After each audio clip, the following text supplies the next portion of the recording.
অষ্টমীর দিনে আমি এই রেড কালারের সুন্দর শাড়িটা পরেছিলাম। কেমন লাগছে অবশ্যই কিন্তু জানিও তোমরা। আর এইটা হচ্ছে আমাদের দুজনেরই অষ্টমীর লুক। যতই হোক এই দিনটাতে এই ড্রেস আপটা না করলে হয় বলো? আর জানো তো এইবার আমরা অঞ্জলিও দিতে পারিনি। আর রোজ যেহেতু ঠাকুর দেখতে বেরোচ্ছি তাই রাতে অনেকটা দেরিও হয়ে যাচ্ছে, যার কারণে আজকে সারাদিনটা রেস্ট নিয়ে একটু লেট করেই বেরিয়েছিলাম। যাই হোক, এই ঠাকুরটা দেখো, আমাদের দেখা সবচেয়ে সুন্দর একটা প্রতিমা, মানে রীতিমতো চোখ সরাতেই পারছিলাম না। দিয়ে ওখান থেকে আমরা চলে এসেছিলাম শেওড়াফুলি ঠাকুরগঞ্জের মাঠে।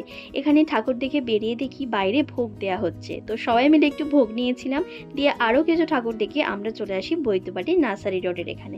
এই প্যান্ডেলটা কালিয়া দমন করেছিল, কিন্তু অতিরিক্ত ভিড়ের কারণে আমরা শুধু কৃষ্ণ ঠাকুরটাকেই দেখতে পেয়েছিলাম একদম শেষের দিকে।